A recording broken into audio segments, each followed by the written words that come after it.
Muy buenas tardes a todos y bienvenidos a este ciclo Haz que pase de Fundación Ibercaja.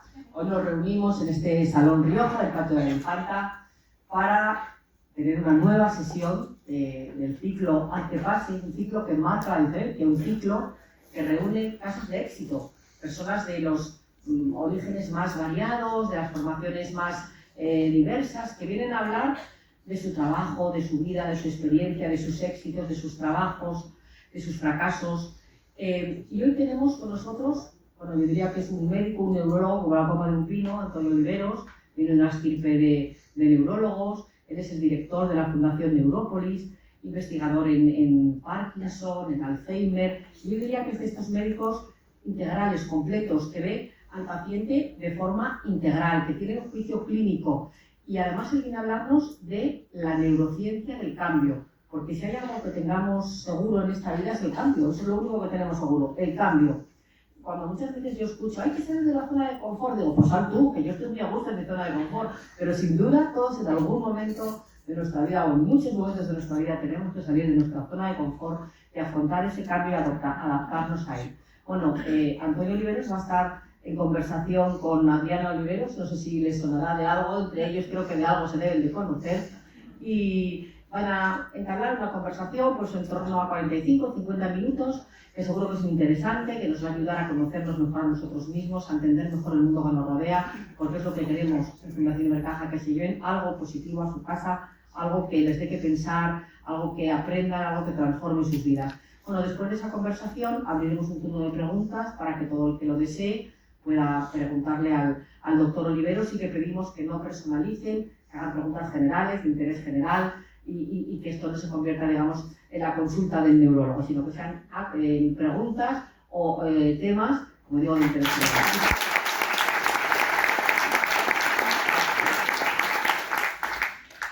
Maite Ciniza, lo hemos dicho muchas veces, es capaz de todo, incluso de crear el formato más raro que yo he vivido en toda mi vida, porque efectivamente el doctor Oliveros Cid y Adriana Oliveros Cid tenemos cierta relación, compartimos nuestros pares de genes, ¿no?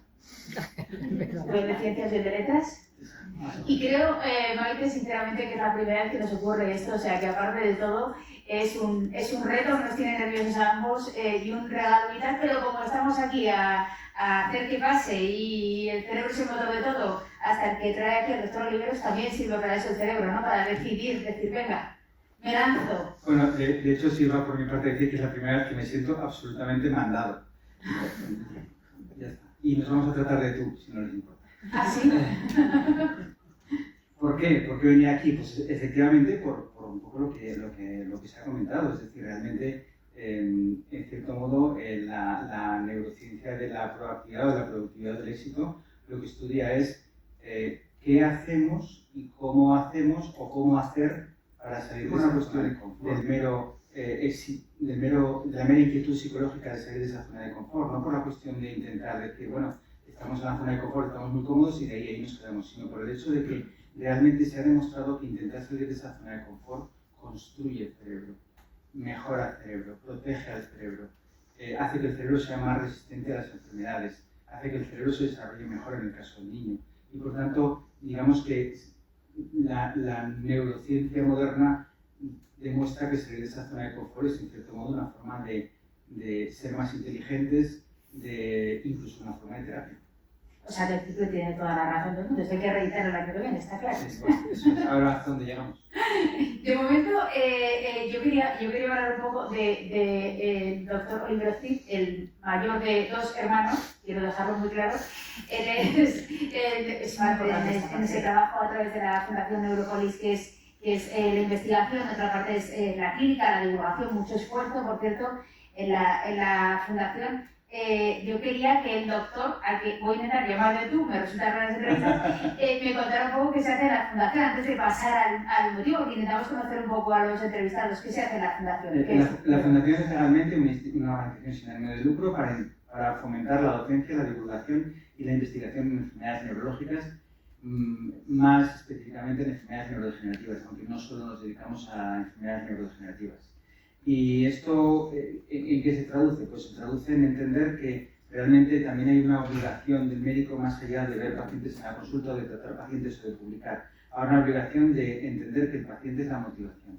En cierto modo, por resumirlo en pocas palabras, uno de los motivos de que la Fundación desarrolle nuevas moléculas o esté experimentando nuevas moléculas o participe en ensayos clínicos es porque, pues, por ejemplo, nos dimos cuenta de que no era justo o no nos parecía que estábamos cumpliendo bien la labor médica si, por ejemplo, un paciente con una enfermedad de Alzheimer le decía tómese esta pastilla. Para nosotros, una de las cosas que está haciendo que las cosas vayan bien es hacerle entender al paciente esto que quizás vamos a explicar ahora, es decir, que él es el protagonista de la acción, pero claro, lo que también tenemos que dar en enfermedades tan importantes como de las que estamos hablando es esas herramientas para que el paciente se convierta en protagonista. Y esas herramientas pasan no solo por la investigación, no solo por aplicar terapias nuevas, no solo por tener la alegría de decir que van a venir terapias nuevas en muy poco tiempo, que estarán disponibles para mucha gente o para más gente, sino también por entender que divulgar, que explicar, que se entiendan las enfermedades neurológicas es un camino muy importante para que vaya mejor. Quería hacer un cebo de agradecimiento a la casa que nos acoge, porque siempre se dice en la Fundación Neurópolis, hoy hablamos del arte cerebral de hacer que pase, pero hay otro lema que es nuestro sueño es un futuro sin demencia. Y quería decir, en este sueño, por cierto, participa, en este caso no Fundación Ibercaja, que seguro que también, pero Ibercaja en sí mismo, en parte de ese sueño a través del proyecto Manacera. Ibercaja, de hecho, participó con una financiación, con un premio que nos dieron hace un tiempo para desarrollar un proyecto de investigación que, de cierto modo, no implica ningún tratamiento farmacológico y que, bueno, pues todavía estamos en la fase de terminar de conocer los resultados y analizar los resultados, pero parece ser a priori que los resultados preliminares son muy buenos. Y los resultados se basan un poco en esto, en entender que tenemos mucho que hacer más allá de los fármacos para frenar enfermedades que en teoría son progresivas. Bueno, vamos al lío con este señor que conocemos, en Aragón evidentemente conoce todo el mundo, en una familia de neurólogos en la que nos hemos criado alguno, es como obligado, vas a preescolar y ya sabes quién es Santiago Ramón y Cajal. Queríamos poner esta frase con la que evidentemente hay un acuerdo absoluto, ¿no?, en esta mesa. Sí. Toda persona puede, si se lo propone, ser el escultor de su propio cerebro. No, por eso estamos aquí, ¿no? Y sobre todo lo importante es entender, y eso vendrá demostrado o intentaremos explicar, que eso ocurre todos o aquellos días. Y es decisión nuestra ir a mejor o ir a peor.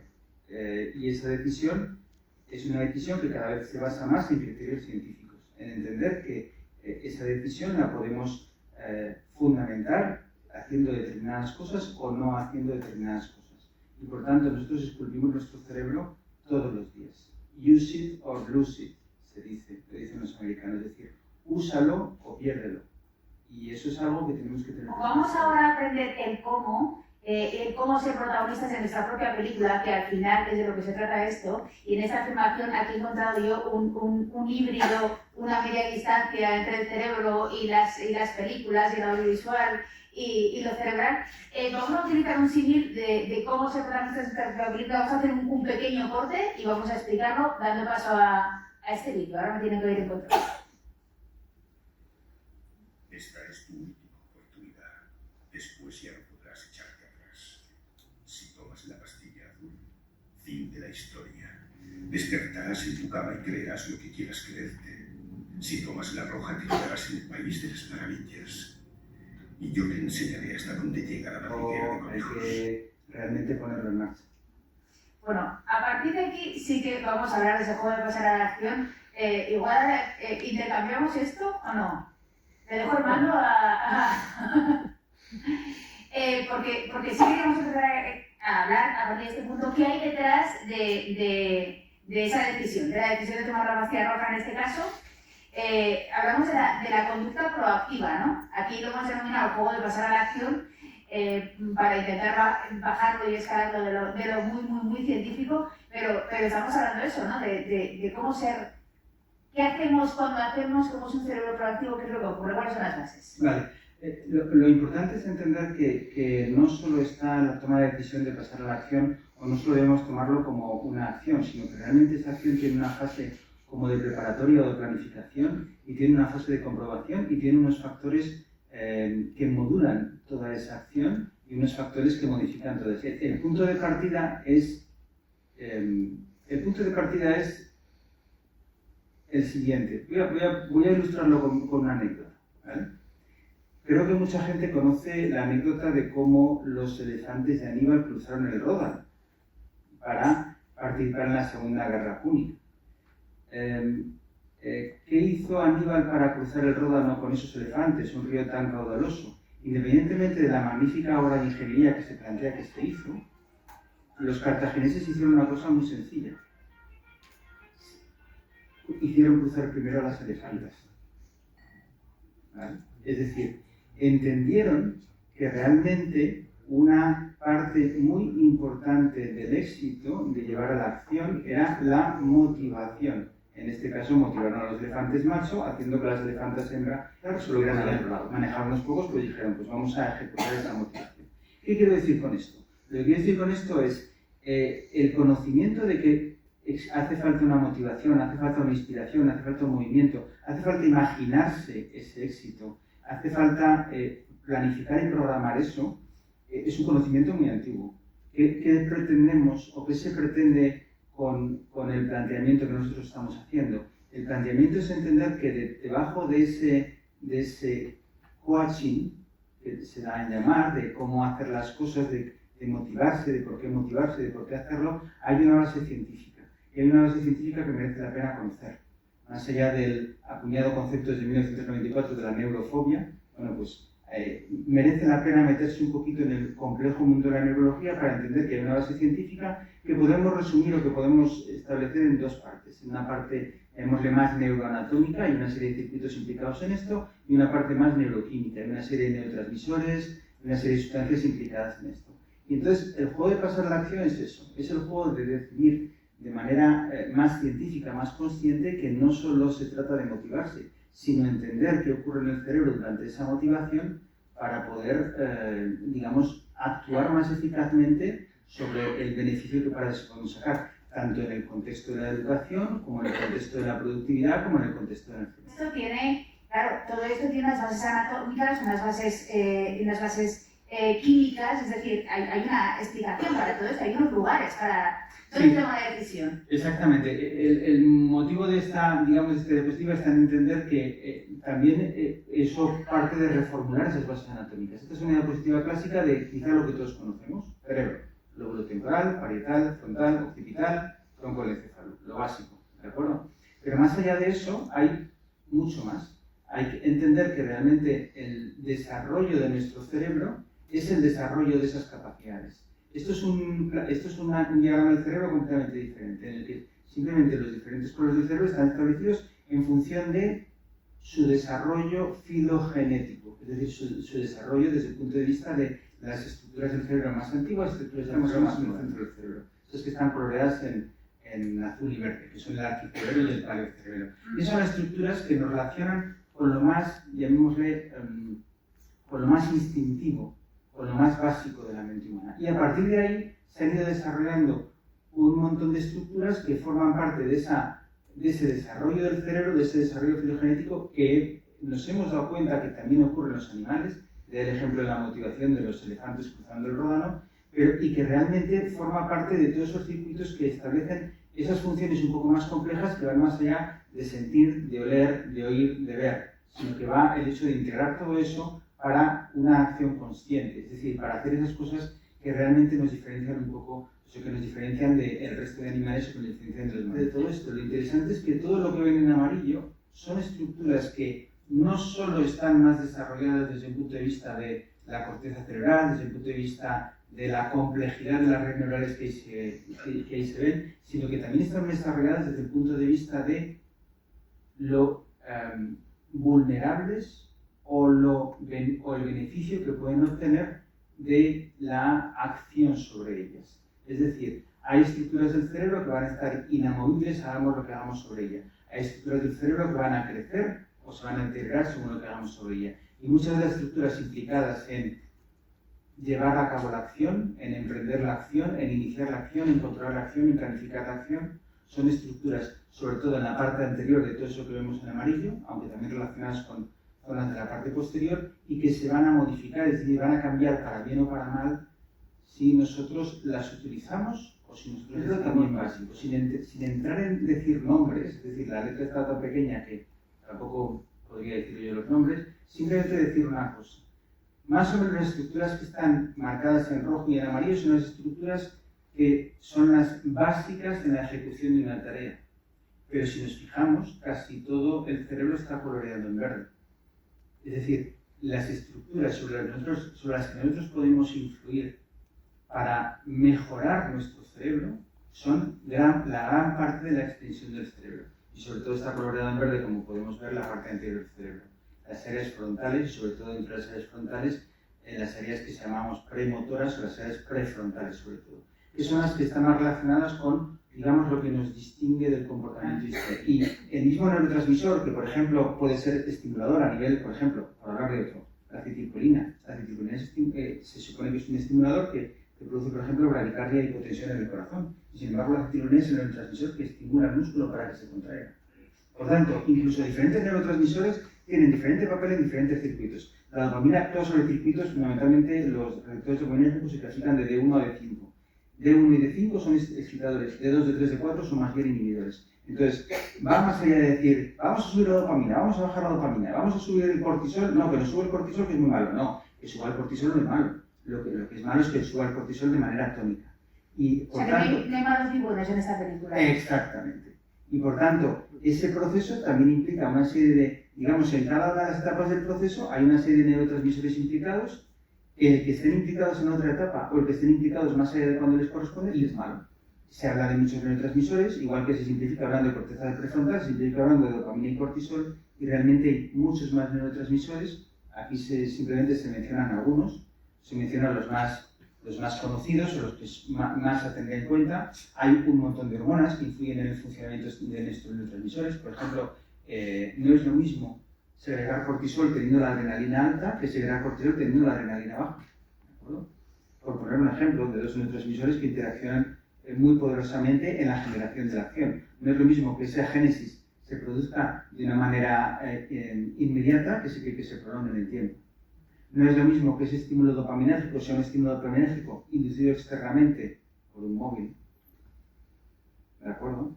Que inducido porque nosotros nos inspiramos para llevar a cabo una acción. Si uno con enfermedad de Parkinson, la interacción de estas redes hace que sean personas con alergia y que sean personas con apatía, por culpa de la propia enfermedad que interrumpe esos circuitos. Claro, ¿cómo lo estimulamos? Con dopamina, ¿vale? Y si nos pasamos de dopamina estimula la generación de imágenes y empezamos a producir alucinaciones, hay que entender entonces que no es todo tan simple. Damos dopamina para él. Bueno, pues ya está. Hombre, de hecho, una de las cosas que no se dice es que la dopamina tiene una capacidad adictiva parecida a la de la cocaína. Por eso, todos esos señores que se están dedicando a que nos volvamos adictos a los móviles, lo están consiguiendo, porque nos volvemos adictos a que un cacharro nos haga segregar de repente, como respuesta al aburrimiento o como respuesta al estrés, una cantidad de dopamina de manera muy... respuestas a los juegos. Exactamente. Eso es un capítulo, ¿eh? Ninguna profundidad en ello, ¿vale? Porque esa dopamina, sin embargo, si luego se asocia a la secreción de glutamato, si se segrega de manera tónica, si después es precisada por la acetilcolina, si es modulada por el GABA, estamos hablando de fases siguientes, de escalones siguientes, esa dopamina, sin embargo, es beneficiosa. Vamos a avanzar porque ahora que hemos generado estas bases, las bases de este proceso, queríamos avanzar hacia un modelo, yo creo que es la parte central, es decir, cómo se podría generar un modelo para llevar, es decir, para organizar, un modelo para generar un proceso de toma de decisiones o de ir hacia un éxito y por lo tanto de, si pasas diapositiva, de conseguir esto que decía Peter Drucker, ¿no? La mejor manera de predecir el futuro es creándolo, es decir, la mejor manera es ponerte a crear tú ese futuro, porque realmente no tienes que esperar que te venga, tú puedes hacer que llegue.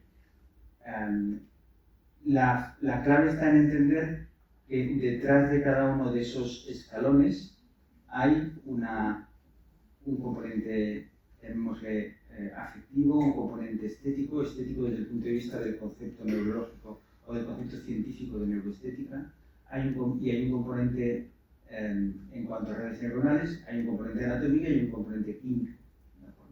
Bueno, pues vamos a contar cómo sería eso, cómo sería ese modelo que podríamos hacer de pasos para la acción. Más o menos esta es la propuesta del modelo. Indudablemente, si con todo lo que yo me enrollo, ahora me pongo a hablar de los 13 puntos, creo que nos cierran por fuera. Entonces, quizá me voy a detener en algunos aspectos que pudieran ser un poquito más interesantes, ¿vale? Es decir, forma ya parte del modelo el proceso de inspiración, es decir, el proceso de realmente aquello que nos motiva, aquello que nos gusta, aquello que nos atrae. Y he mencionado antes el tema de la neuroestética. La neuroestética, entendida correctamente, es la ciencia neurológica que estudia por qué nos gusta lo que nos gusta y, por tanto, por qué nos inspira lo que nos inspira. Y esa inspiración, por ejemplo, incluye entre sus componentes la activación de determinados circuitos, y aquí, por ejemplo, ya se menciona aquí, ¿de acuerdo?, zonas del cerebro que estimulan, en la que aparecen neurotransmisores que ya he mencionado, como la dopamina. Pero esta dopamina es una dopamina que se genera como consecuencia de un proceso interno, no de un estímulo externo, no de una activación externa. Y por tanto, esa inspiración, como bien decía Pablo Picasso, nos debe encontrar trabajando, nos debe encontrar no distraídos, no ocupados en otra tarea. Nos debe encontrar en disposición de poder recibir y procesar esa inspiración. Vuelvo al tema porque está muy de moda. A nadie le viene inspiración haciéndose en un móvil. Bueno, de hecho se dice que para crear hay que aburrirse. Exactamente. Y dice que los mayores momentos de creatividad llegan en momentos de aburrimiento. Es decir, estás tumbado en el campo y de repente se cae una manzana. Y dices, anda. ¿Vale? En ese momento ese señor probablemente se estaba aburriendo. Bueno, tenemos la inspiración y entonces hasta aquí viene, hasta aquí Eureka, el momento que imaginamos, y entonces tienen que pasar más cosas, porque también si nos quedamos aquí en la inspiración, vamos mal, ¿no? Sí, es decir, la inspiración nos llama, pero realmente hace falta un porqué, ¿de acuerdo? Es decir, como bien dice Nietzsche, el que tiene un porqué para vivir puede soportar casi que se nos encienda la chispa creadora, sino de que realmente encontremos el motivo necesario o encontremos el que ese acto nos motive. Y los circuitos implicados en el desarrollo de la motivación a partir de la inspiración son circuitos diferentes. Son circuitos en los que ya están implicados otros neurotransmisores y está implicado, por ejemplo, la conexión de esa zona, digamos, frontal medial anterior, está ya conectada con otros circuitos que tienen que ver con el componente afectivo de ello. Por ejemplo, circuitos relacionados con circuitos relacionados con la ínsula, con el sistema límbico, es decir, circuitos relacionados con aquello que nos gusta. Puede que algo nos inspire, puede que yo encuentre la manera de, o me inspire en decir, pues a lo mejor esta bebida combinada con esta otra sería muy rica, probablemente no estaré motivado para dar ese siguiente paso. Y por tanto son pasos que son diferentes, en la que se activan circuitos diferentes. Bueno, entonces hasta aquí vamos bien, hemos tenido la inspiración, ha venido Maite Ciriza y ha dicho, vamos a hacer una charla, un ciclo que se llama Haz que pase. Inspiración, la motivación la tenemos porque queremos mover el mundo y queremos cambiar el mundo y queremos ser parte de este movimiento. Y ahora vamos a la tercera parte, la intención, ¿no? Hay que decidir hacer las cosas. Es decir, la intención es el proceso por el cual nosotros decidimos que todo ese motivo lleva a actuar. Y entonces ya aquí se implican circuitos relacionados más con el proceso de actuación. Circuitos relacionados más con el proceso de poner en marcha esa sucesión de ideas que nos hemos planteado que podrían llevar a la ejecución de una acción. Y por tanto ya aquí el cerebro ya se conecta a través de otros neurotransmisores, por ejemplo, neurotransmisores como la noradrenalina, con circuitos más profundos, por decirlo de manera, con circuitos más relacionados con la coordinación y con la puesta en marcha de la acción. Y por ejemplo, algunos de estos circuitos son circuitos relacionados con el estriado. Por ejemplo, este primer paso es un paso que vemos muy alterado en personas que tienen alguna enfermedad en la que fallan esa parte del cerebro a la que llamamos los ganglios de la base. Por ejemplo, he mencionado antes pacientes con enfermedad de Parkinson. Vale, entonces tenemos la idea, tenemos la inspiración, tenemos la motivación, tenemos la intención de hacer algo y ahora eso sí, hay que planificarlo. Ese es el paso que le cuesta. Es un paso complicado, ¿eh? Es un paso complicado, otra frase muy buena. Un objetivo sin un plan es solo un deseo. Es decir, realmente hay una serie de circuitos que lo que hacen es establecer, y son circuitos situados más en la parte dorsolateral de la zona prefrontal, y implican otros neurotransmisores. Implica también una modulación de esa actividad, que no solo estamos hablando de algunos neurotransmisores que he mencionado, sino, por ejemplo, implica también que haya una flexibilidad cognitiva. Esa flexibilidad cognitiva nos da otro neurotransmisor, que es la serotonina. Muchas veces unas personas pueden sentirse inspiradas a hacer algo, quizá encuentren el motivo, pero luego dicen, no sé cómo lo hago, no sé cómo organizarme, no sé cómo planificar esto para hacerlo.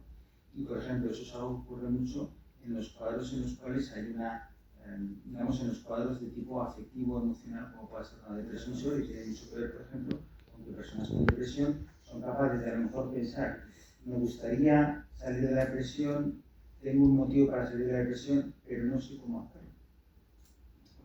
En la última charla, precisamente del ciclo, estuvimos hablando de esto a través de una novela que se presentaba aquí con Mara Torres, muy interesante. Siguiente paso, porque no es lo mismo planificar que la estructura. Una cosa es planificar y otra la organización de la estructura mental. Aquí están divididas en dos fases diferentes. Sí, porque una cosa es planificar y otra cosa es decidir, digamos, estructurar cómo vamos a llevar a cabo esa planificación. Es decir, estructurar cómo vamos a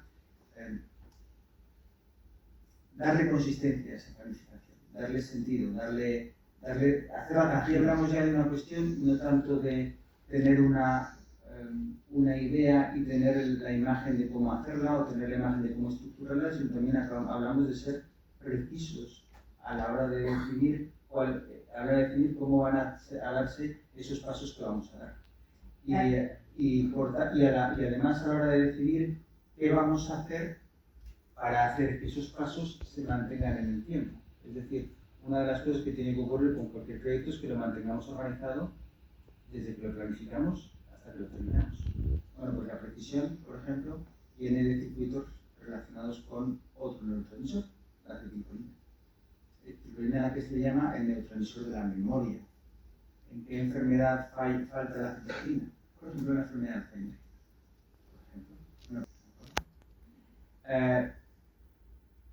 Y también hay neurotransmisores implicados en mantener esa tarea, en mantenernos activos, en mantenerlos, digamos, en la cresta de la ola para llegar a concluir esa tarea. Bueno, pues ¿qué neurotransmisores esos? Pues son otras aminas muy relacionadas con la dopamina, pero no la dopamina, esto es de manera noradrenalina. Es decir, que realmente ya, si vemos lo que ocurre en cada una de las etapas que estamos viendo, es que hay una sucesión de acontecimientos, hay una sucesión de circuitos. Por ejemplo, los circuitos que maneja acetilcolina, el principal secreto de la acetilcolina es una estructura que no he mencionado, ¿vale? Es el núcleo basal de la mente, ¿vale? Pues esa estructura es la principal secreto de la acetilcolina en todas las direcciones, prácticamente del cerebro, que no está situado en el área prefrontal ni en el lóbulo frontal. Es una estructura que es fundamental en el mantenimiento de esta organización durante toda la realización de esta tarea. Entonces, como estamos viendo, bueno, pues ya vamos por ahí, y como estamos viendo, realmente son pasos que cada uno de ellos se pueden desgranar en cuanto a qué implica, qué componen, qué circuitos conllevan, pero lo más importante de todo es entender que son pasos que cada uno tienen su forma de manifestarse a nivel neurológico, es decir, su forma de manifestarse a nivel neuroquímico, a nivel neuroanatómico y a nivel incluso de la conexión o de los factores que están implicados en esos pasos. Vamos a avanzar. Yo aquí dejo el ritmo que el experto deje, pero sí que hay por seguir. Hay una parte de, más allá de saber, como decía Da Vinci, que la obra organizada es la que, ¿no? Es la que lleva la obra creada. Hay una preparación emocional. Este paso me llama mucho la atención, es como el sexto paso. ¿Por qué una preparación emocional para hacer algo una vez que has planificado? Digamos que la preparación emocional establece que realmente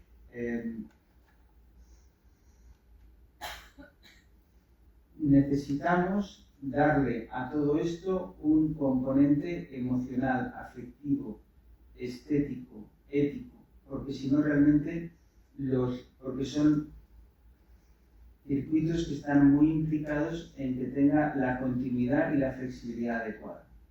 ¿Vale? ¿Cuál es el neurotransmisor que más nos hace sentir apego hacia los demás? La oxitocina. ¿Cuál es el momento de mayor secreción de oxitocina en una mujer, por ejemplo? El parto. El parto. Esta me la sabía, ¿eh? Ahí se establece un vínculo emocional inamovible, o debería ser. Entonces, esa vinculación emocional, esa vinculación que hace que nos emocione, que nos atraiga esa tarea que estamos haciendo, es una vinculación fundamental para que esa tarea se desempeñe con éxito. Es decir, no es tanto vamos a hacer que nos guste, sino vamos a hacer que nos guste porque es bueno que te guste tu trabajo. No, vamos a hacer que nos guste porque si te gusta tu trabajo, si amas tu trabajo. Hay un ejemplo que pongo mucho en la consulta. ¿Por qué un niño de 10 años sabe de memoria la alineación del Madrid o de Barcelona? Porque le gusta. Y sabe eso y no sabe las matemáticas. Y estamos hablando ahí de 10 nombres que ahora ya son rarísimos. Antes se llamaban López, Pérez, Sánchez y Rodríguez, pero ahora tienen nombres rarísimos. Pues se la sabe. ¿Por qué? Porque hay una vinculación emocional, hay una preparación emocional, hay una vinculación emocional a aprenderse eso. Se sabrá incluso, hablando de las emociones, se sabrá probablemente si es de Madrid, se sabrá a la de Madrid y les basta, porque sabe los que ama y los que odia. Vinculación emocional. Pero no solo eso, sino que además hace falta una regulación. Para hacer la tarea correctamente voy a llegar hasta aquí. Voy a hacer la tarea voy a reformar mi casa y la voy a dejar como cuando estaba en la casa de los vecinos. Regulación. Bueno, pues hay una serie de neurotransmisores que también participan en esa regulación. Es decir, hasta aquí hemos llegado. Fundamentalmente neurotransmisores inhibitorios, como el GABA o como la glicina. Curiosamente, la glicina, vuelvo al ejemplo de antes, en el embrión es excitatoria y en el adulto es inhibitoria. Es decir, no se trata solo de decir el cortisol es malo, la dopamina es buena, o la dopamina es mala. No, se trata de entender que realmente todo esto es una coordinación muy compleja de acciones, pero que merece la pena conocer. Bueno, yo también iba a decir que respecto a esto de la oxitocina y crear vínculos eternos, son eternos hasta que el niño está así con el móvil para obtener dopamina. Vamos por el siguiente, el enfoque atencional, que es el punto número 7 de lo que sería esta estructura. Digamos que el enfoque atencional al inicio de la acción realmente lo he puesto aquí, aunque podría estar en el anterior, pero bueno, creo que la vinculación emocional había que darle un protagonismo mayor. El inicio de la acción simplemente es el hecho de encontrar la energía y encontrar la energía y la resistencia a la fatiga necesaria para ponernos en marcha o para actuar sobre o para decidir mantener nuestra atención presente en esa acción que estamos llevando a cabo para que la acción tenga la profundidad y la riqueza necesarias para ser productiva. Y entonces, digamos que eso implica también que nosotros atendemos a aquello que realmente estamos desde unas fases antes motivados en atender, ¿de acuerdo? Pero debemos mantener la suficiente atención como para que la acción se inicie y la acción se mantenga, ¿de acuerdo? Entonces, por ejemplo, ¿qué ocurre en esto? En esta fase muy curiosa, en esta fase se ve que hay determinados circuitos en los cuales, por ejemplo, se vuelven a encontrar pulsos de liberación de dopamina básicos, pulsos de liberación de dopamina muy parecidos a esa primera inspiración. Es decir, para mantenernos atentos, nos mantenemos inspirados. Una vez estamos enfocados, enfocamos la atención, pero también hay que sostenerla. Que es lo siguiente, es un paso. Es decir, debemos mantenernos activados, la he mencionado antes, la adrenalina, y debemos mantenernos precisos, acetilcolina, neurotransmisor de la memoria, en otros circuitos, ¿de acuerdo? En circuitos más relacionados ya, no solo con el lóbulo frontal, sino las conexiones frontoparetales, las conexiones con estructuras, digamos, más vinculadas a la afectividad y con estructuras que se encargan de la coordinación de todo esto. Aquí hablo del cerebro y hablo de otro tipo de estructuras, es muy largo contarlo, pero simplemente por hacer el matiz de que cada fase tiene su pequeña Por tanto, la fase 8, el sostenimiento atencional, pero luego, si pasamos, te voy a quitar a nuestro libro. Aquí estoy yo. Bueno, Sí, estas fases, bueno, yo creo que estas fases quizás tampoco quería, o sea, simplemente lo que quería era expresar que son 3 fases, son 13 fases que las he planteado distinguirlas porque realmente son 13 fases que realmente son muy, tienen matices y tienen características en sí que las hacen muy diferentes una de ellas, pero fundamentalmente es para entender que son fases en las cuales se justifican por la existencia de determinadas diferentes redes, diferentes zonas cerebrales y diferentes neurotransmisores implicados. Por ejemplo, en la del monitoreo y el control del movimiento, por ejemplo, otro neurotransmisor que no es un neurotransmisor, es un aminoácido, pero que funciona como neurotransmisor, que si vas a un chino lo conoces, si no vas a un chino no lo conoces, es el glutamato. Por ejemplo, el glutamato tiene mucho que ver Si vas a un chino, ¿por qué? Porque dicen que la comida china tiene mucho glutamato. ¿Vale? El glutamato es uno de los aminoácidos excitatorios más potentes que se conocen.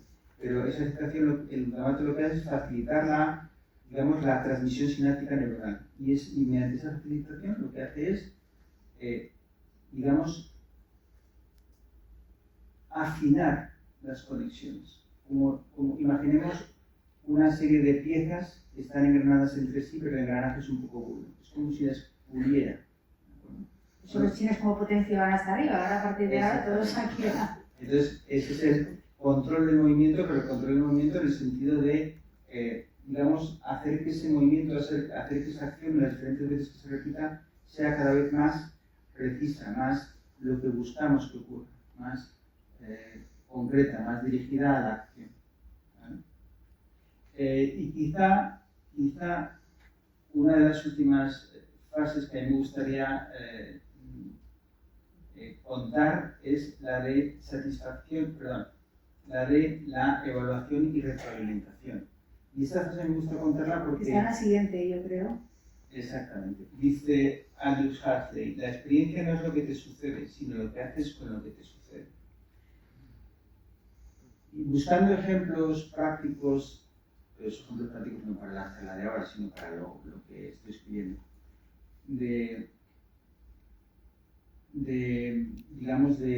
anécdotas o detalles que puedo encontrar esto, me he encontrado con uno muy curioso.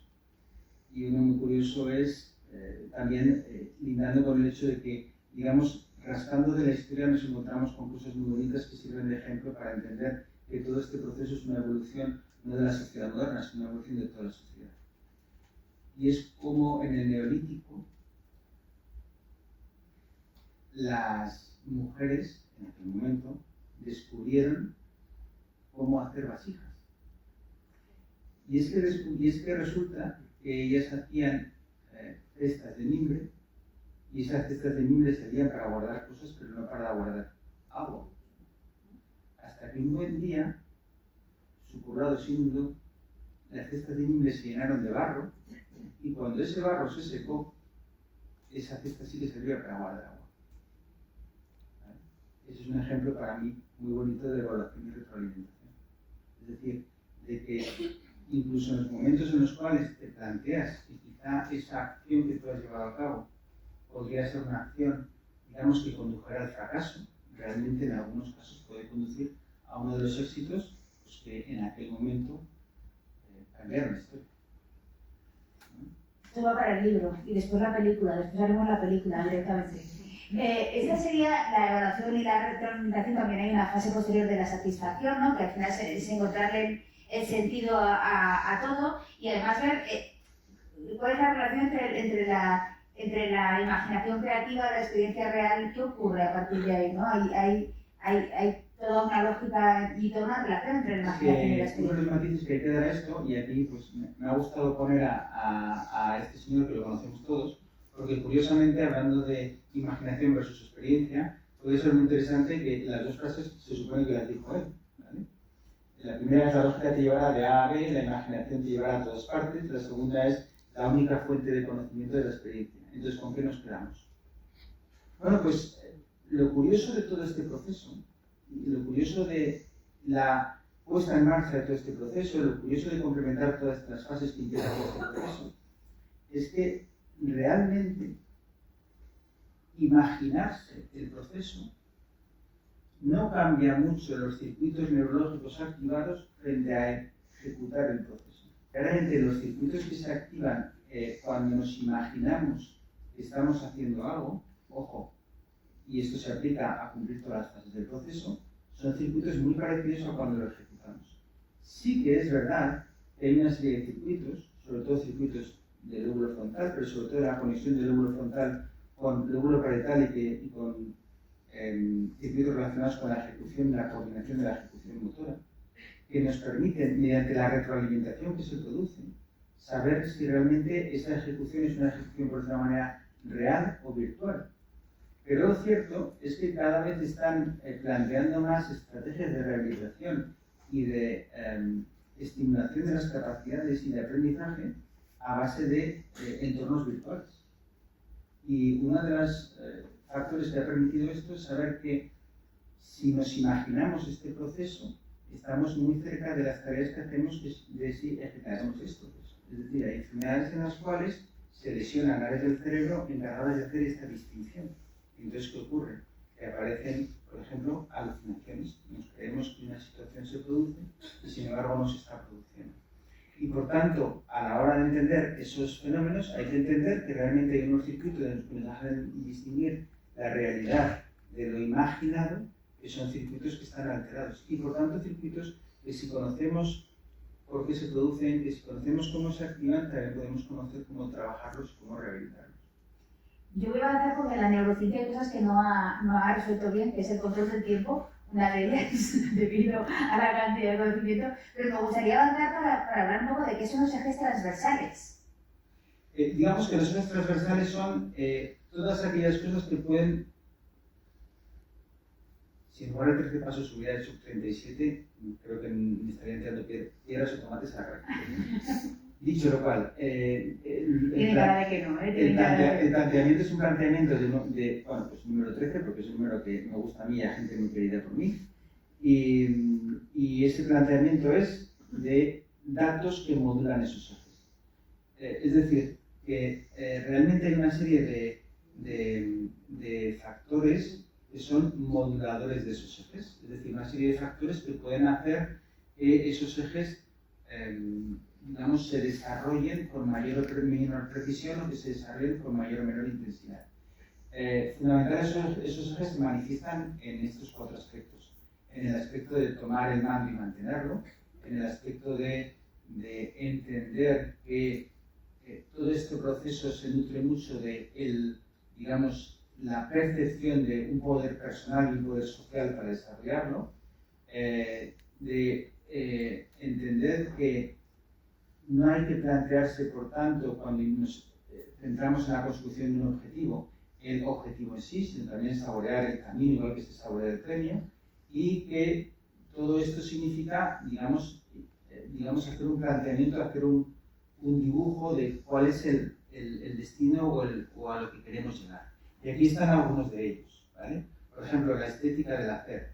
La estética del hacer ya la he apuntado, es decir, realmente todo esto tendría mucho menos sentido, tendría mucho menos éxito si realmente no tuviéramos un planteamiento ético y estético de ello. La expectativa, es decir, la expectativa de que realmente hay un planteamiento, hay una intención de conseguir algo con ello. La sociomotricidad afectiva se refiere al hecho de que se ha demostrado de que todas estas tareas se ejecutan mucho mejor si se ejecutan en un contexto social, es decir, en el contexto de sentirse participando. La memoria motivacional tiene que ver con el hecho de entender de que nos sirva como motivación el recuerdo de que tareas similares o tareas análogas o objetivos conseguidos anteriormente son objetivos a los que podemos llegar. Y en la autonomía y la autoeficiencia se refieren al hecho de que se ha demostrado que el planteamiento, y hay unos circuitos implicados en ello, vuelvo a eso, pero por no detenerme, el planteamiento de que somos, digamos, responsables de esa tarea a la que nos enfrentamos, y el planteamiento de que esa tarea a la que nos enfrentamos podemos ser eficientes a la hora de implementarla, es decir, que tenemos posibilidades de éxito, sobrevuelan a todo el proceso ejecutivo. Y por supuesto, el tema de la clarificación de metas, que forma parte de entender cuál es el objetivo, y la recompensa anticipatoria, que forma un poco parte de esta memoria motivacional. Nosotros muchas veces, cuando hacemos una tarea, indudablemente tenemos en mente que vamos a ganar con todo ello. Hay un último apartado en el que me voy a detener, que es el de la teoría de la mente, Theory of Mind, que forma parte también mucho de esa sociomotricidad afectiva, esa de entender que formamos parte de un grupo o entender que formamos parte de un entorno a la hora de desarrollar una tarea la hace mucho más productiva y mucho más, digamos, mucho más constructiva. Como nos conocemos bien, ya me he visto la cara de no voy a detener porque es verdad que tenemos que ir acabando para dejar espacio a las preguntas. Hay una parte de ética de la neurociencia, también aplicaciones, ¿no? Que tienen muchísimas aplicaciones, tendría el controlar esto, ¿no? Aplicaciones en el ámbito educativo, en el ámbito de los negocios, por ejemplo, en el ámbito personal, en el ámbito terapéutico.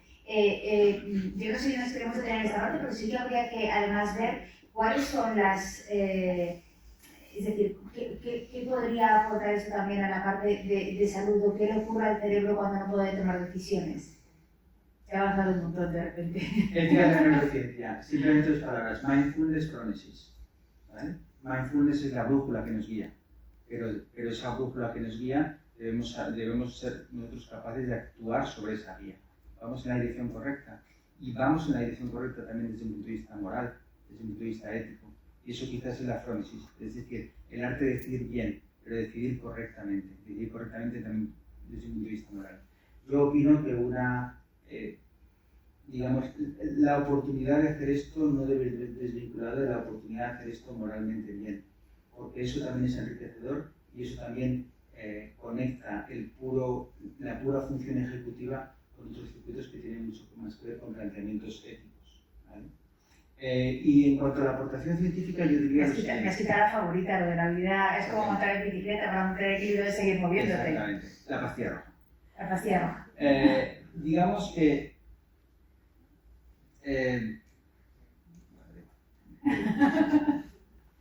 luego voy a contar otra anécdota histórica, pero eso ya la dejamos para luego. Simplemente decir que uno de los reyes godos más productivos, el que más se movió, era un rey godo que llegó a rey con 79 años. ¿Vale? La lista de los reyes godos ya no la sabemos, pero bueno. Bueno, ¿alguien sabe la lista de los reyes godos todavía? ¿No? Bueno, pues de 643 a 652. ¿Vale? A lo que voy, nunca es tarde. A 79 años, en la época de los visigodos, era ser muy mayor. Bueno, pues llegó a rey con 79. Luego fue un rey un poquito cruel porque se agarró a todos los que le podían hacer sombra, menos a su hijo, al que nombró por rey, pero bueno, eso es el texto. Pero lo que yo quiero llevar es aportación científica. Aportación científica en todos los ámbitos. Aportación científica prácticamente desde que nacemos. Esa parte del cerebro sobre la que trabajamos cuando nosotros hacemos correctamente las cosas como se deben hacer desde el punto de vista de las funciones ejecutivas, de la atención, de la concentración, del control de la conducta, esa parte del cerebro no solo se está construyendo o destruyendo todos los días como adultos, sino que es la parte más inmadura cuando nacemos y por tanto es la parte sobre la que más podemos influir en la infancia y en la adolescencia. Y podemos hacer que ese cerebro sea un cerebro más inteligente si trabajamos esto, mucho más si trabajamos cualquier otra cualidad. Y de hecho, se está vinculando cada vez más esa dispersión que tienen los niños de hoy en día al hecho de que el coeficiente intelectual medio de los adolescentes de hoy en día es menor que el de la generación, de que creo que mi memoria sería mejor si me acordara de memoria de todos los teléfonos que llevo en el móvil. Pero la ciencia me ha hecho mucho más cómodo, ¿vale? O me ha hecho mucho más pastilla azul. ¿Vale? Entre los taxistas de Londres hay muy poca incidencia de Alzheimer. Porque una de las cosas que tenían que hacer los taxistas de Londres para aprobar el examen, para hacer la licencia de taxi, era saberse de memoria el plano de Londres. Y una de las cosas del examen era, para ir de tal calle a tal calle, ¿cómo irías? Tenían que decir de memoria todas las calles, qué semáforo, cuando se quedaba a la derecha, cuando a la izquierda, dónde estaba prohibido. ¿Vale? Y se ha demostrado que el tamaño del hipocampo posterior de los taxistas de Londres es mayor que el de la media. Es decir, indudablemente, lo que hay que entender es que lo que estamos haciendo cuando hacemos las cosas de esta manera es construir cerebro, por tanto prevenir enfermedades. Pero también lo que estamos haciendo es ser capaces de recuperar funciones que teníamos perdidas. Yo creo que a cualquiera de nosotros nos pasa que tenemos una capacidad de lectura, sobre todo de lectura de libros, menor que la que teníamos.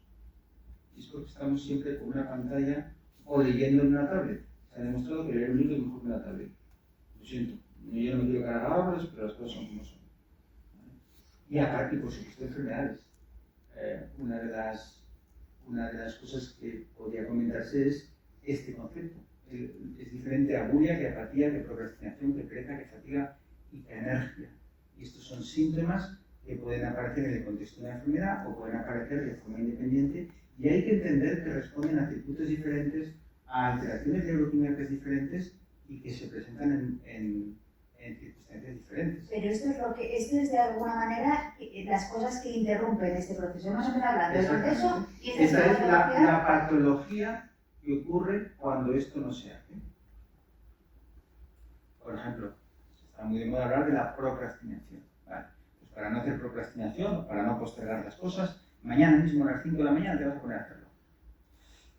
¿Por qué no le das un poquito más de base a esto? ¿Por qué no me explicas exactamente cómo hago para trabajar esto? Pero no cómo hago para trabajarlo desde el punto de vista de el puro estímulo conductual. Si mañana yo te llamo por teléfono y te tomas un café y a las 5 de la mañana te pones a trabajar, ¿no? Hay un libro que se llama El Club de las 5 de la mañana y tiene 22 millones de ejemplares. Vale, ese libro está muy bien, yo lo he leído y está muy bien, pero tenemos que llevar un poquito más allá. ¿Y no se dice que hay una procrastinación necesaria, que a veces tu cerebro necesita dar tiempo a las cosas? Sí, pero esa procrastinación necesaria debe ser entonces voluntaria. No debe ser huir del inicio de la tarea. Porque entonces esa procrastinación no debería ser, como esta procrastinación patológica, motivo de sufrimiento.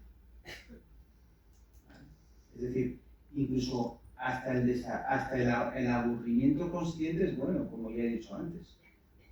Pero el aburrimiento consciente, decido aburrirme. Nos pasa a todos. Estás aburrido, estás encima de una mesa, tienes el móvil y empiezas a hacer así. Déjalo estar. A mí me pasa. Lo siento mucho, a mí me pasa. ¿Qué va? No. Yo siempre digo que es para trabajar, ¿vale? Pero es así, ¿vale? Entendamos que también decidir aburrirnos es una decisión si entendemos por qué lo decidimos. ¿Vale? Y de la misma manera que se dice que no es lo mismo la soledad impuesta que la soledad elegida, siendo la soledad una pandemia para mí mucho peor que las que hemos pasado, porque es génesis de un sufrimiento que deteriora estos circuitos, pues también el aburrimiento elegido es bueno, pero el aburrimiento impuesto no. ¿Y qué ocurre? Que nos han enseñado a combatir el aburrimiento o el estrés cogiendo la pantallita. Estoy estresado, me voy a relajar.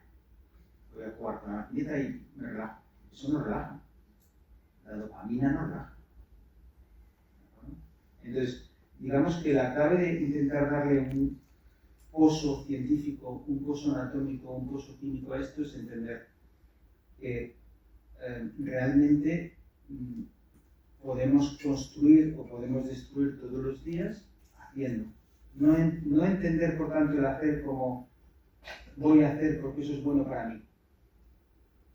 Sí, indudablemente si yo me pongo a hacer y entonces acabo mi trabajo antes, eso sí es bueno para mí. Voy a hacer porque prevengo enfermedades neurológicas, por ejemplo.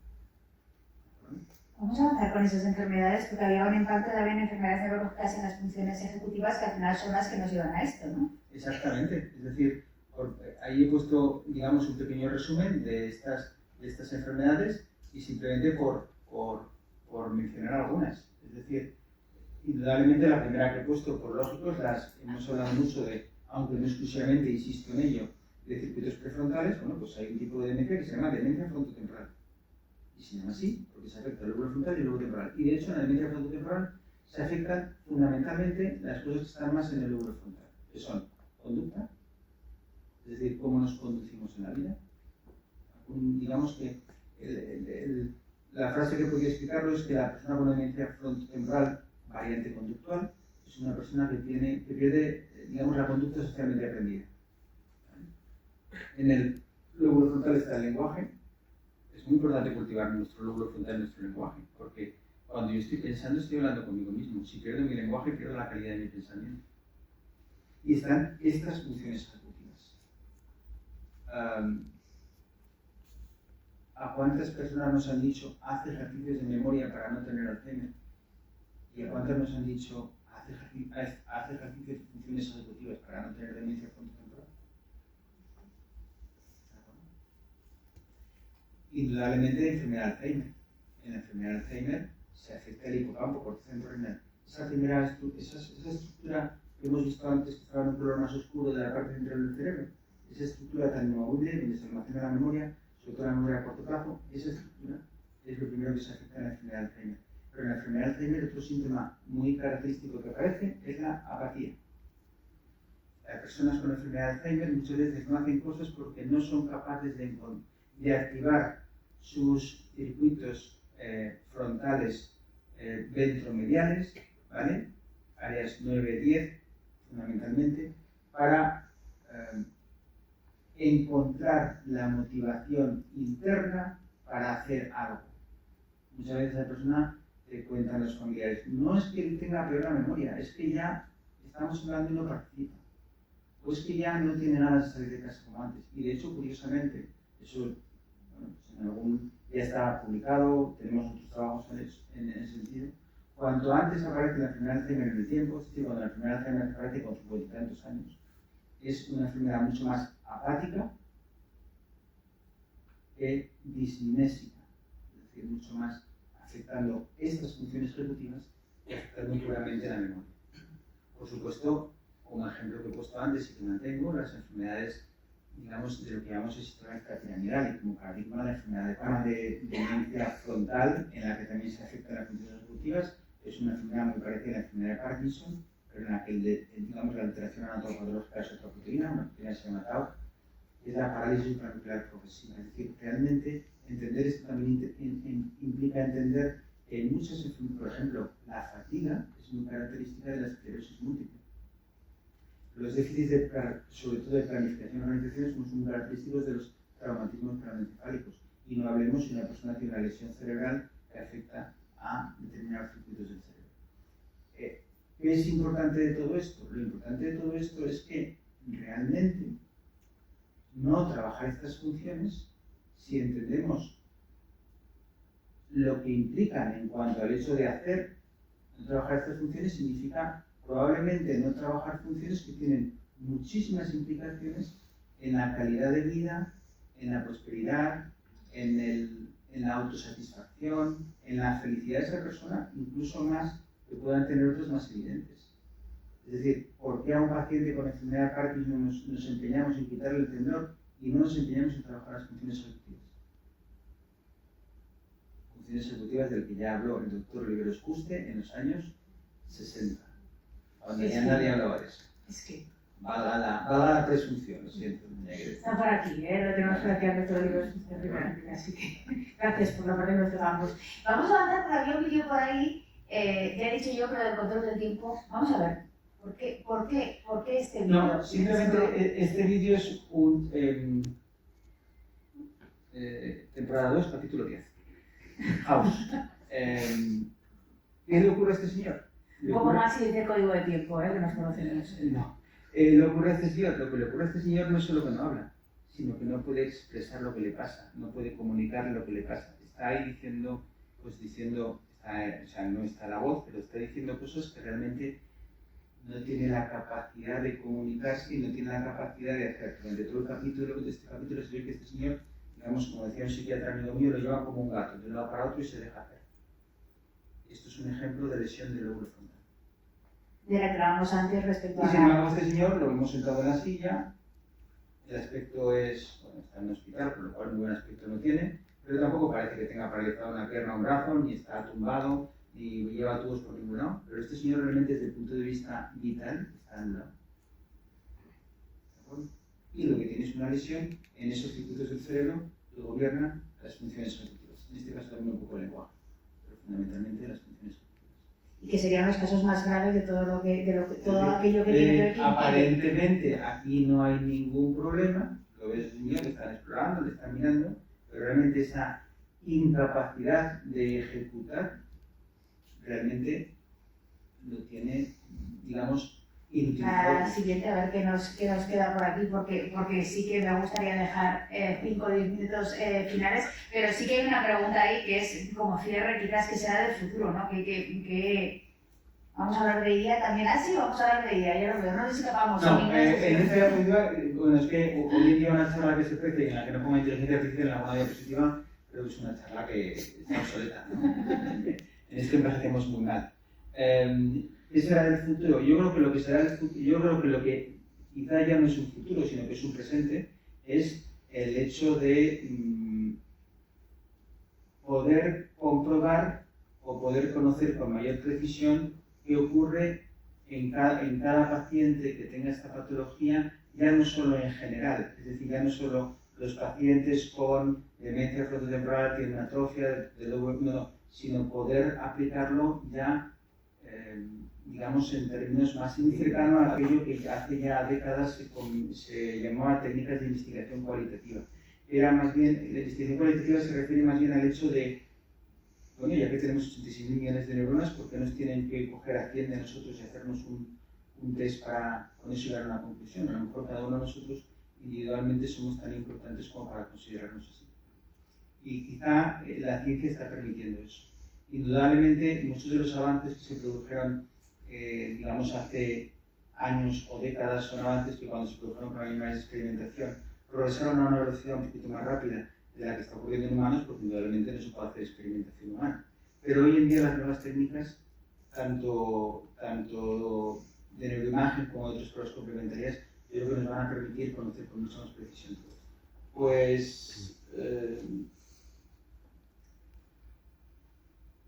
creo que la técnica y la ciencia nos han puesto en condiciones de poder trabajar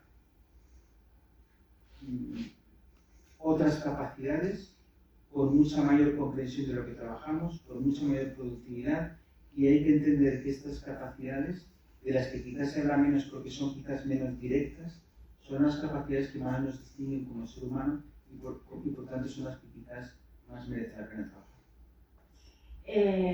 Yo creo que vamos a quedarnos con eso, con esa danza del país. Bueno, y esto me sorprende. Aquí está. Y quizá como última conclusión es la manera de lograr esto es no mirar las cosas con superficialidad. ¿Vale? Bueno, yo creo que esto es un aplauso porque el humor es parte de...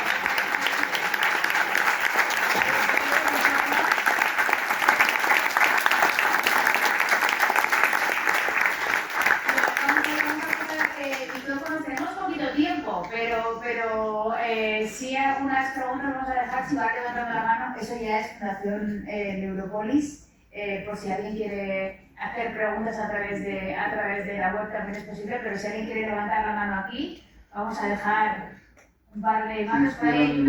La mente es un médico que se llama David Fremack, 1978. Y curiosamente, hablando un poco de la relación nuestra con los seres humanos, con el resto de los animales, curiosamente se hicieron en primates. ¿Vale? Y en esos estudios lo que se vio es que la teoría de la mente, por resumirlo en otras palabras, es qué teoría tenemos nosotros de la mente de otra persona. Es decir, hay una parte de nuestro cerebro que se encarga de interpretar lo que vemos en otras personas y de ahí inferir cuál es su situación cognitiva, cuál es su situación emocional, cuál es su situación afectiva. Eso es lo que se llama teoría de la mente. Y también cuál es su actitud o su acción ante la vida en los años 80. Y realmente estudios se generalizaron a partir de los años 90. Entonces, digamos, el primer artículo que escribió David Fremack decía, ¿tienen los simios teoría de la mente? Es decir, ¿son capaces los simios de interpretar, de tener una teoría de la otra persona? Entonces, lo que se ha planteado es que la teoría de la mente es una teoría muy importante en la relación entre nosotros. Porque realmente, digamos que la teoría de la mente se asimilaría a lo que conoceríamos como empatía, como la capacidad de ponerte en el lugar del otro. Pero no solo ponerte en el lugar del otro desde un punto de vista, llamémosle psicológico afectivo, sino también desde el punto de vista del lugar del otro desde el punto de vista cognitivo. Tú trabajas con alguien en equipo y conociendo a esa persona tienes una idea de cuánto puedes contar con esa persona, o hasta dónde puede llegar, o qué trabajo puede desarrollar, o si realmente en el cumplimiento de su trabajo va a ser una persona constante o va a ser una persona que podría llegar a traicionarte o no. Eso es la teoría de la mente. Pues, de alguna manera, la teoría que tenemos de cómo terceros van a interaccionar con nosotros o no van a interaccionar con nosotros. Es decir, qué interpretamos nosotros de cómo es esa persona a partir de lo que vemos. Se hace con el propósito de llegar a una acción.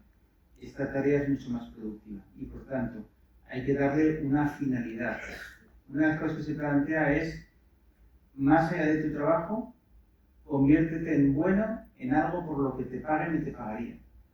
Por poner un ejemplo de algo que cada uno puede aplicar como quiera. Más allá de tu trabajo. Y si es de tu trabajo, enamórate de aquello en lo que estés trabajando. De momento estamos enamorados de nuestro trabajo y del trabajo de este libro. Vamos aquí, pero antes teníamos por en medio, hay una... por aquí hay, vale. Bueno, es que justo lo que ha preguntado este chico era un poquito lo que quería preguntar. Entonces, por hilar un poquito más, primero felicitaros por lo que nos habéis hablado de los hermanos. Sobre todo el listo, aquí tenemos al listo. Yo soy la rápida. Siempre tiene que haber un rápido. Por hilar un poquito más fino, ¿nos recomendarías alguna meditación guiada a los que no sabemos meditar, de cara a cuando nos levantemos y no toquemos el móvil o hagamos un poco de ejercicio?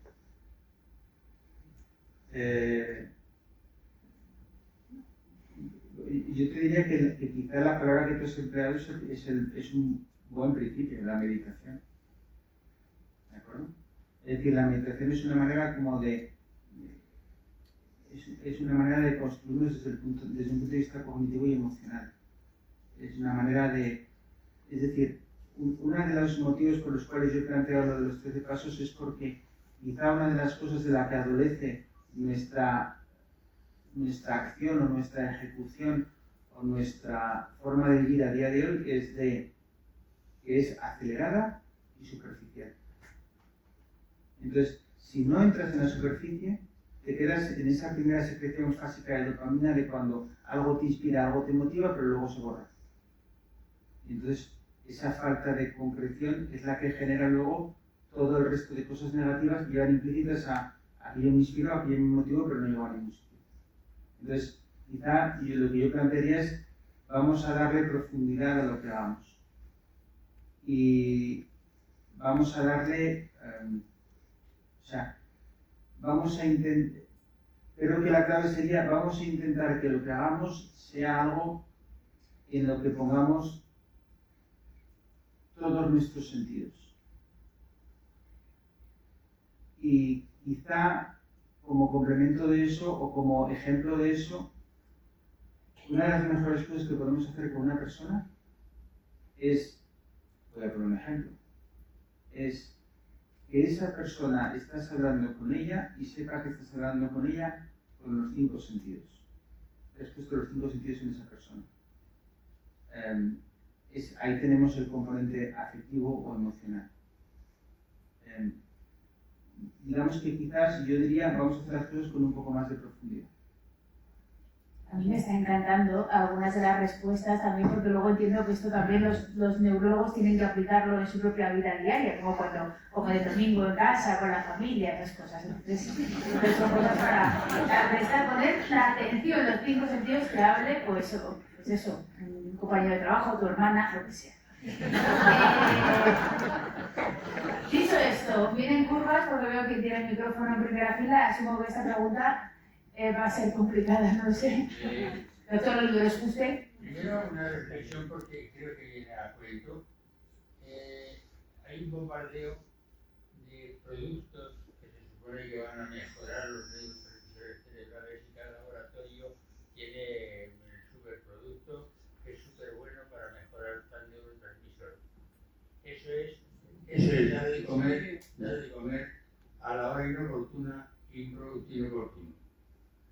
No hay pastilla que sepa llegar adecuadamente al cerebro en la cantidad necesaria y sobre todo en el momento necesario, porque podemos necesitar dopamina a una hora sí, a otra no, y a otra ahora incluso molestar la dopamina. Eso es la reflexión. ¿Y la pregunta? Es decir, hay un laboratorio que hace mejor todo esto, que es nuestro cerebro, que aporta el producto necesario en el momento necesario y que es necesario. La pregunta era solamente porque a mí me pilla al final y en cambio al doctor Liberossi le cae plenamente en su actividad, en su momento histórico. Y me gustaría que hablase algo más sobre Esperemos que no. las neuronas del espejo. El cerebro del espejo. También los primeros estudios, 1992, un médico italiano, Dile gracias al doctor Oliveros usted. fueron estudios en el espejo fue en el año 92. Y se descubrió que en la parte anterior del área premotora había una serie de neuronas que se activaban como consecuencia de nuestra observación de las acciones de otros. Pero no se activaban como neuronas que registraban esa información, sino como neuronas que de alguna manera intentaban ayudar a imitar el patrón de lo que veíamos que ocurría. Se vio que esas neuronas estaban dispersas por todo el cerebro, sobre todo regiones intermedias del lóbulo frontal, parietal, occipital y regiones superiores del lóbulo temporal. En el lóbulo temporal sobre todo porque también tenían que ver con la memoria de esos patrones aprendidos, pero se plantea que son neuronas que se activan en respuesta a las acciones que vemos en terceros, pero como unas neuronas no que registran esa acción, sino que es como si nos permitieran imitar esa acción. Y por eso es por lo que se plantea espejo, neuronas en espejo. Esas neuronas son muy importantes desde el punto de vista del aprendizaje motor, desde el punto de vista del aprendizaje por imitación y también desde el punto de vista de la identificación de esos patrones motores en terceros, porque esos patrones motores forman parte también de la interpretación que nosotros hacemos de por qué esos patrones motores, primeramente, luego también cognitivos, luego también sensoriales, ocurren.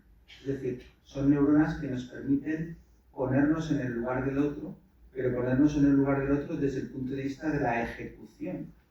Con lo cual es esa especie de aplicación ejecutiva del concepto de la empatía. Es decir, que son neuronas que de alguna manera nos permiten también, bueno, pues enlazado con lo que antes se decía, la teoría de la mente, que nos permiten también llegar a la interpretación, a la teoría de qué está pasando por la mente. Y me queda para una última, si tengo una última, y si tenemos el micro por aquí.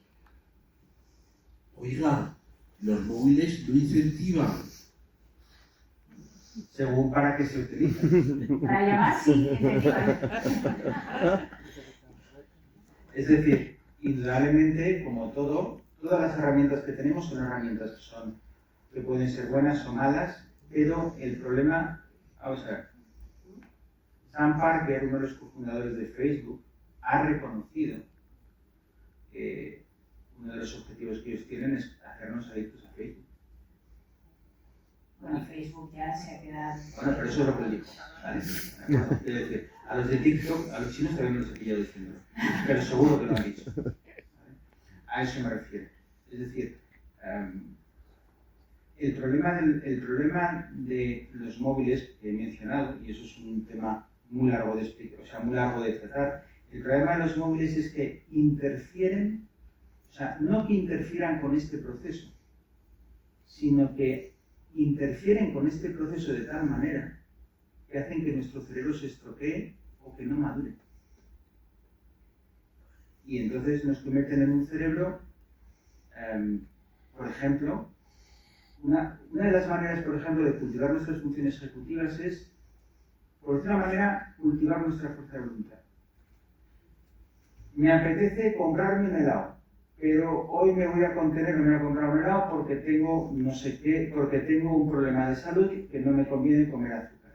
Ese acto de dar prioridad a la consecución del objetivo frente a la apetencia o al resultado o al beneficio inmediato, eso es una función ejecutiva.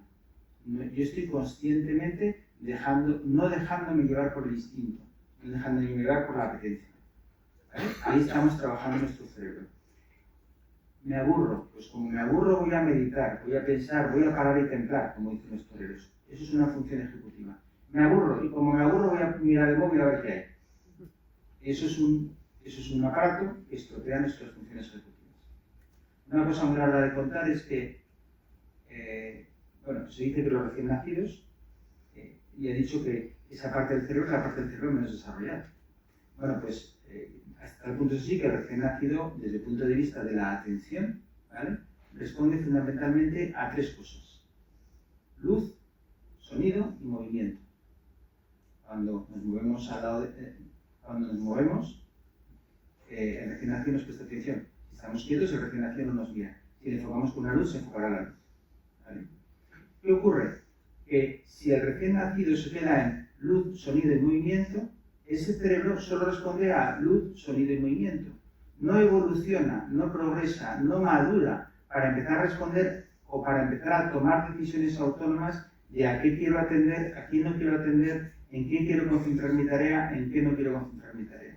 Y por tanto, si a ese niño le seguimos estimulando con luz, sonido y movimiento, ese área prefrontal del lóbulo frontal encargada de todo esto que hemos hablado, no madura.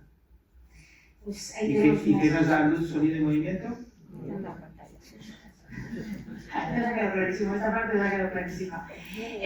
Yo creo que hasta aquí llegamos, no había nadie más con micrófono y aparte es que nos van a directamente echar de Fundación Ibercaja. Agradecemos esa forma de explicar esos genes Oliveros y Cid, porque por cierto hemos dicho aquí la mitad, pero las dos partes tienen eso tan importante en el legado científico que queda al 100% en un lado de la familia, pero que hemos complementado de esta forma, yo creo que muy especial, y además decir que es especialmente hoy un orgullo estar aquí, un placer. Lo es también tener a toda la fundación, que hay más representación de la Fundación Neuroproxy aquí con todo el trabajo que hacen de investigación como una entidad reconocida de interés público en Aragón y que trabaja tanto y tan fuerte y con tanta decisión haciendo que pasen los cambios. Así que sin más. Y enamorados del trabajo. Y enamorados del trabajo, que es tan importante. Así que sin más, un aplauso para el doctor.